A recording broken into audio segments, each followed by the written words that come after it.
Hello दोस्तों, कैसे हो आप सभी। स्वागत है आपका आपके अपने YouTube channel Pawan Singh lectures में। और इस वीडियो में आज का हमारा टॉपिक है उत्तराखंड डिस्ट्रिक्ट सीरीज। और उत्तराखंड डिस्ट्रिक्ट सीरीज में जो हमारा जिला है वह है हरिद्वार। और हरिद्वार जिले से संबंधित यह हमारा दूसरा वीडियो है। यदि आपने इससे पहला वीडियो नहीं देखा है तो उसका लिंक डिस्क्रिप्शन में मिल जाएगा और उसे जरूर देखें। अब आता है हरिद्वार जनपद का नदी तंत्र। इसमें हम हरिद्वार जनपद का नदी तंत्र देखते हैं। यदि हम बात करते हैं हरिद्वार में सबसे जो प्रमुख नदी है वो गंगा नदी है, क्योंकि जो अलकनंदा होती है, अलकनंदा अलकनंदा और भागीरथी रथी दोनों क्या होती है, देव प्रयाग में मिलती है। कहाँ मिलती है? देव प्रयाग में। और देव प्रयाग में मिलने के बाद यज्ञ चलती है गंगा के नाम से। किस नाम से चलती है? गंगा के। और सबसे पहला हरिद्वार में आकर मैदानी भागों में प्रवेश करती है। हरिद्वार में आकर मैदानी भागों में सीधा सीधा कई बार क्वेश्चन पूछ लेगा कि गंगा सर्वप्रथम मैदानी भागों में कहाँ प्रवेश करती है। तो ये हरिद्वार में आकर मैदानी भागों में क्या करती है? प्रवेश करती है। और हरिद्वार में सबसे जो प्रमुख हो गंगा नदी है। हरिद्वार गंगा नदी के तट पर बसा हुआ है। पूरा हरिद्वार गंगा नदी के तट पर बसा हुआ है। अब देखते हैं हरिद्वार से गंगा नदी मैदानी भागों में क्या करती है? प्रवेश करती है सर्वप्रथम।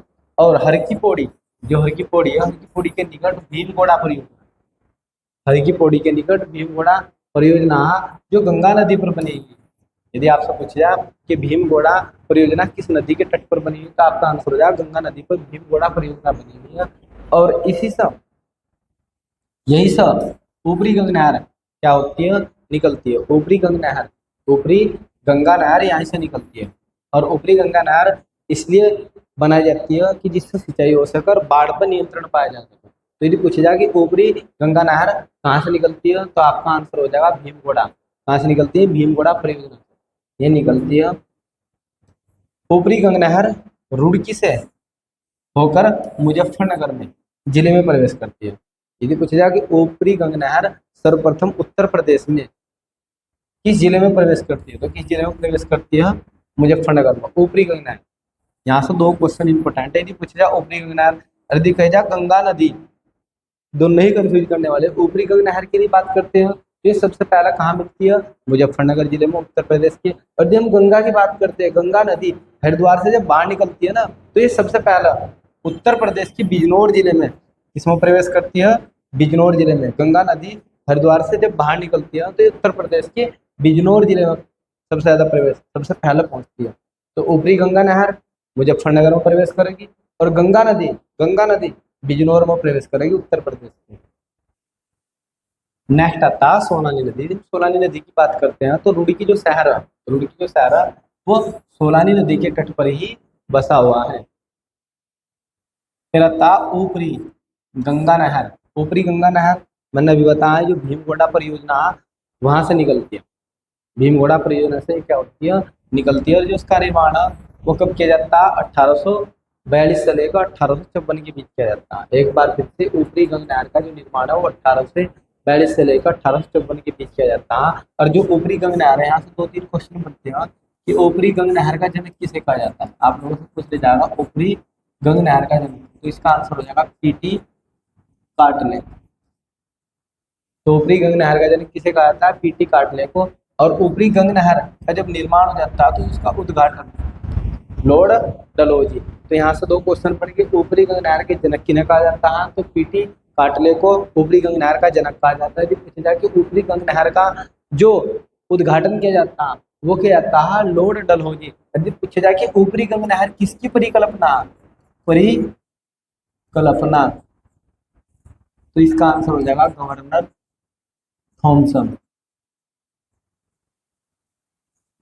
इसकी परिकल्पना थी। यदि पूछा जाए कि परिकल्पना किसने सोचा था कि ऊपरी गंगा नहर का निर्माण करना, तो जो परिकल्पना थी वो गवर्नर थॉमसन की थी। ठीक है। जनक कौन थे? पीटी कार्टले। उद्घाटन किसने किया? लॉर्ड डलहौजी, क्योंकि उस समय अंग्रेजों का शासन था। किसका शासन था? ऐसी अंग्रेजों का शासन था, इसलिए ऊपरी गंगा नहर में सारे के सारे जो पार्टिसिपेट कर रहे भाग ले रहे सभी को ना अंग्रेजी है। ये फैक्ट अच्छी तरीके से आपको याद रखना है। और यह भीमगोड़ा बैराज से निकलती है। उत्तराखंड राज्य की सबसे पुरानी नहर है। यदि पूछा जाए उत्तराखंड राज्य की सबसे पुरानी नहर कौन सी है, तो ऊपरी गंगा नहर उत्तराखंड राज्य की सबसे पुरानी नहर की है। फिर आता है पूर्वी गंगा नहर। जो पूर्वी गंगा नहर है, ये भी भीमगोडा जो बैराज है, भीमगोडा बैराज है, उसके बाईं ओर से निकलती है। यह नहर हरिद्वार के भीमगोडा बैराज के बाईं ओर से निकलती है। कहाँ से निकलती है? बाईं ओर से निकलती है। और इसका जो सिंचाई क्षेत्र है, वो हरिद्वार, बिजनौर और क्या है, मुरादाबाद। एक बार फिर से इसका जो सिंचाई क्षेत्र है, हरिद्वार, बिजनौर और मुरादाबाद। नेक्स्ट देखते हैं। फिर आता प्रमुख कुंड। यदि कुंडों की बात करते हैं तो हरिद्वार में सिर्फ 3 ही कुंड है। सबसे पहला भीम कुंड। सबसे पहला क्या है? भीम कुंड। इस कुंड में एक सुरंग द्वारा गंगा नदी का जल पहुंचता है भीम कुंड में। तो आपको सीधा सीधा बस ये याद रखना कि भीम कुंड, ये पूछा जाएगा कि निम्नलिखित में से कौन सा कुंड हरिद्वार में है? तो हरिद्वार में कौन सा? भीम कुंड। दूसरा क्या है? सती कुंड। और तीसरा क्या है? ब्रह्म कुंड। तो ये 3 कुंड अच्छी तरीके से याद रखें, ये आप लोगों से फैक्ट पूछे जाएंगे। तो भीम कुंड, सती कुंड और ब्रह्म कुंड। सती कुंड, यह कुंड कनखल में स्थित है। जो सती कुंड है, यह कनखल में स्थित है। और जो ब्रह्म कुंड है, यह हर की पौड़ी पर स्थित है। सीधा सीधा पूछा जाएगा हर की पौड़ी पर कौन सा कुंड स्थित है? हर की पौड़ी पर कौन सा कुंड स्थित है? तो आपका आंसर हो जाएगा ब्रह्म कुंड। हर की पौड़ी का जो मुख्य घाट है ना, जो मुख्य स्थल है, वो ब्रह्म कुंड के नाम से जाना जाता है। तो 3 कुंड है हरिद्वार के अंदर। फिर आती है जल विद्युत परियोजना। तो सबसे पहले आती है भीमगोड़ा जल विद्युत परियोजना। यह परियोजना गंगा नदी पर बनी हुई है। भीमगोड़ा जल विद्युत परियोजना किस पर? गंगा नदी पर बनी हुई है। और इसी परियोजना से ऊपरी गंगा नहर निकलती है। ऊपरी गंगा नहर इसी परियोजना से निकलती है। इस परियोजना का मुख्य उद्देश्य था सिंचाई करना। इस परियोजना का मुख्य उद्देश्य क्या था? सिंचाई करना था। लेकिन इसका जो उपयोग है, जल विद्युत उत्पादन के लिए भी किया जा रहा है।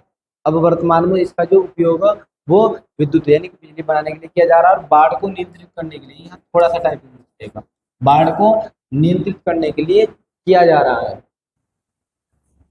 नेक्स्ट आता पथरी जल विद्युत परियोजना। यदि हम पथरी जल विद्युत परियोजना की बात करते हैं तो जो उसकी शुरुआत होती है, यदि पूछा जाए कि शुरुआत कब हुई, तो उसकी शुरुआत होती है 1955 में। कब की जाती है इसकी शुरुआत? 1955 में की जाती है। और यह 20 मेगावाट की जल विद्युत परियोजना है। 20 मेगावाट की एक जल विद्युत परियोजना है। और यह हरिद्वार के बहादुराबाद में स्थित है। हरिद्वार के बहादुराबाद में स्थित। एक बार फिर से, जो पथरी जल विद्युत परियोजना है, इसकी शुरुआत 1955 में होती है। और ये 20 मेगावाट की एक परियोजना है। और ये हरिद्वार के बहादुराबाद में स्थित है। और शुरुआत तो होती है, और यदि पूछा कि चालू कब की जाती है, तो ये चालू की जाती है 1973 में। तो दोनों ही फैक्ट अपने आप में डिफरेंट है, अच्छी तरीके से याद रखना। पथरी जल विद्युत परियोजना की शुरुआत कब की जाती है? 1955 में की जाती है। पथरी जल विद्युत परियोजना चालू कब की जाती है? चालू यानी कि स्टार्ट, इस समय तो बननी शुरू होती है, लेकिन काम चालू कब होता है? 1973 में। इस पर बिजली उत्पादन का जो कार्य शुरू हो जाता है। यह परियोजना हरिद्वार में ऊपरी गंगा नहर पर, हरिद्वार में ऊपरी गंगा नहर पर बनी हुई है। और इसका जो मुख्य उद्देश्य है वो बिजली उत्पादन करना। क्या उत्पादन करना है? बिजली उत्पादन। और बिजली उत्पादन करना शुरू कब करती है? 1973 में करती है। नेक्स्ट आता मोहम्मदपुर परियोजना। नेक्स्ट क्या हमारी? मोहम्मदपुर जल विद्युत परियोजना है। और ये भी ऊपरी गंगा नहर पर बनी हुई है। ये भी कहाँ बनी है?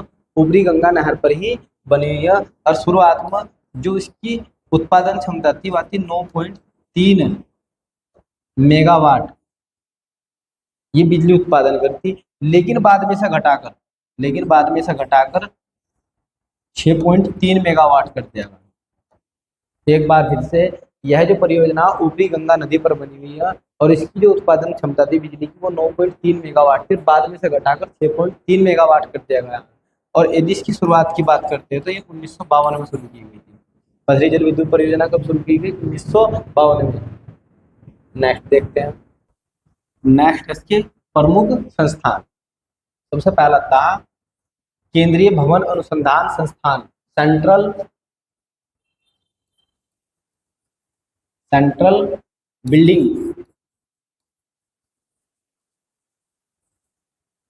Building research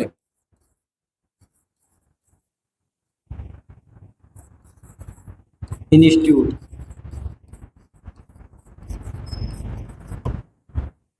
central building research institute, केंद्रीय भवन अनुसंधान संस्थान, ये हरिद्वार में स्थित है।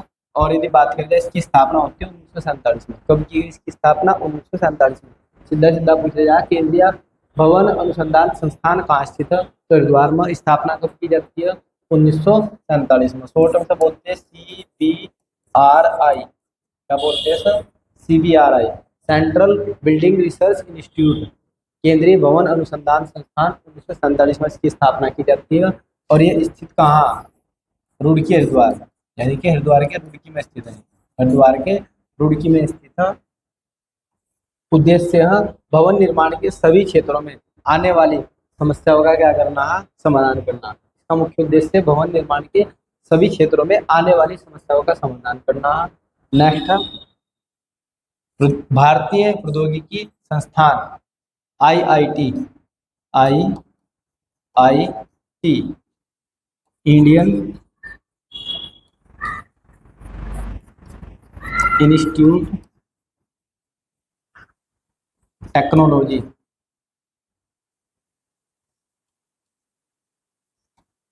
तो इंडियन इंस्टीट्यूट टेक्नोलॉजी IIT, यदि स्थापना की बात करते हैं तो इसकी जो स्थापना है वो 1847 में की जाती है। कब की जाती है? 1847 में की जाती है।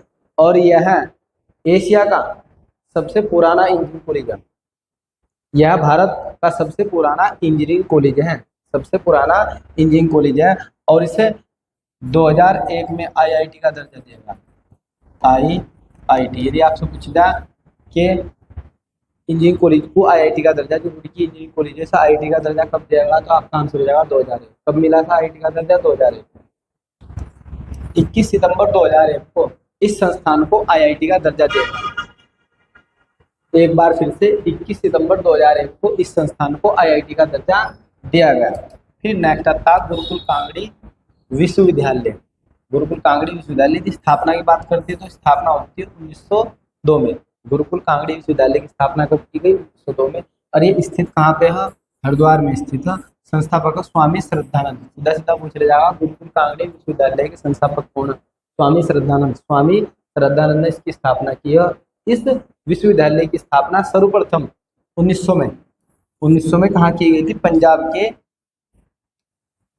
गुजरावाला।